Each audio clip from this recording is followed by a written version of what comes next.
चला तर मंडळी, आज आपण बनवतोय बेसन लाडू। तर एकदम मस्त आणि टाळ्याला न चिकटणारे लाडू कसे बनवायचे ते आज आपण पाहणार आहोत। त्यामुळे व्हिडिओ अगदी शेवटपर्यंत पहा।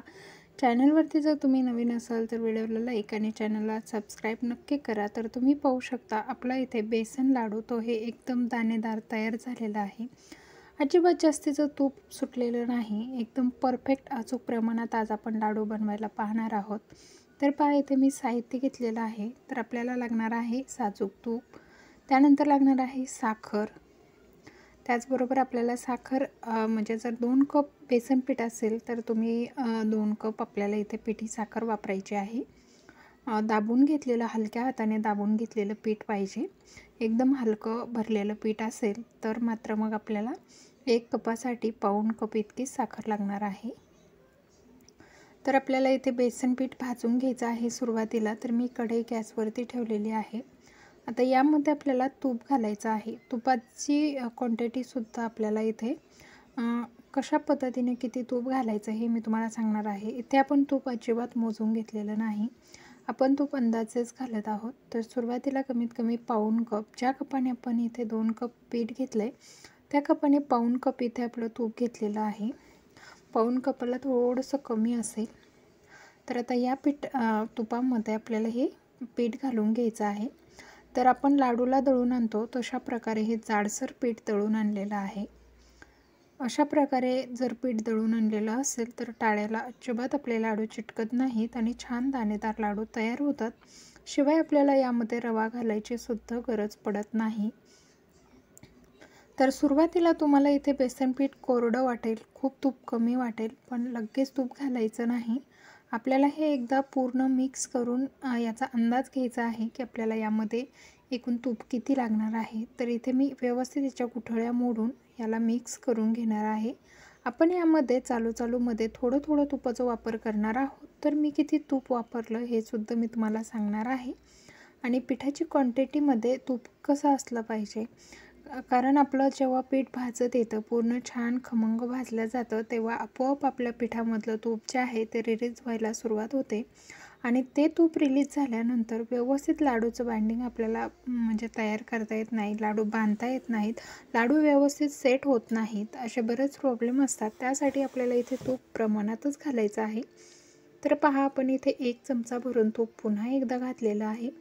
याला आपल्याला पुन्हा आता व्यवस्थित मिक्स करून घ्यायचं आहे।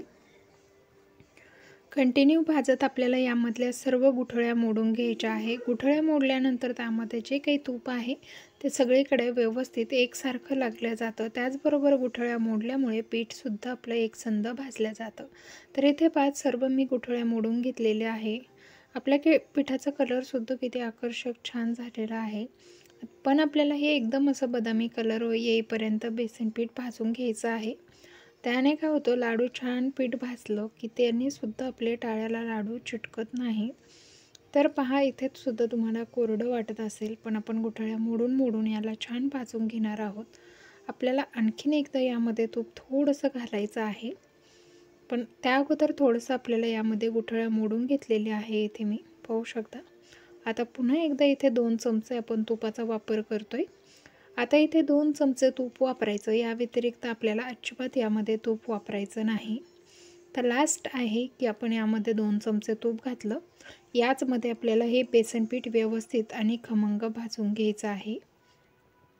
तूप घातल्यानंतर पुन्हा याच्या गुठळ्या तयार होतात, तर त्या गुठळ्या तुम्हाला पुन्हा एकदा मोडून घ्यायच्या आहे, म्हणजे एकसंध आपलं पीठ भाजलं जाईल। आणि लो टू मीडियम गॅसवरतीच आपल्याला बेसन भाजून घ्यायचं आहे। खूप हाय हीटवरती बेसन भाजायचं नाही, तर कुठे करपेल तर कुठे कच्चं राहील। त्यामुळे पाहू शकता, तर एवढा ओलसरपणा आहे यामध्ये। तर आता एकदम परफेक्ट आहे, यापेक्षा जास्त तूप आपल्याला ठेवायचं नाही। आता पाहू शकता, जसं जसं बेसन पीठ भाजत चाललं तसं तसं आपलं तूप रिलीज व्हायला लागलेलं आहे। इथे आपलं बेसन पीठ छान भाजलेलं आहे, पाहू शकता तुम्ही। तर परफेक्ट असं बेसन पीठ भाजून झालेलं आहे। आता आपल्याला याला हलवून घ्यायचं आहे। कशामुळे, तर कढईला हीट खूप आहे आणि मग ते गरम राहू नये म्हणून आपण हलवून घेतलं। पूर्ण कढई थंड झाल्यानंतर आणि पूर्ण आपलं पीठ जे आहे ते थंड झालेलं आहे, तर ते मी तुम्हाला इथे हातात घेऊन दाखवते। तर पहा इथे आपण हातात घेतलं तर अजिबात चटका लागत नाही. एकदम रूम टेम्परेचरला आपलं हे पीठ आलेलं आहे.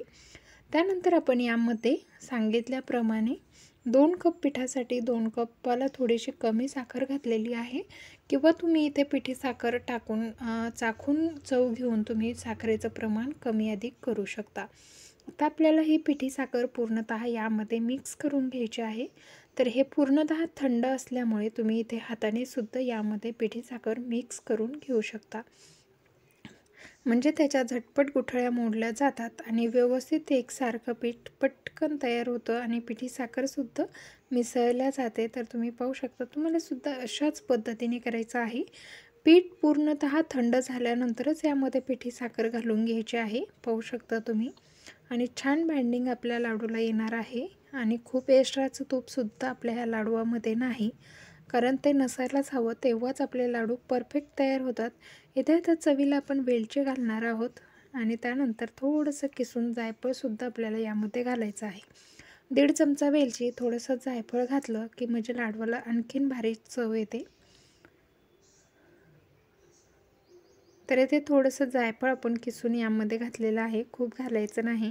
आता पुन्हा ही वेलची पावडर आणि जायफळ व्यवस्थित आपण यामध्ये मिक्स करून घेणार आहोत. सगळीकडून एकसारखं पिठामध्ये आपल्याला वेलची पूड आणि जायफळाला मिक्स करून घ्यायचं आहे आणि लाडू बांधून घ्यायचे आहे. तुम्हाला ही लाडूची रेसिपी कशी वाटली कमेंट करून सांगायला अजिबात विसरू नका.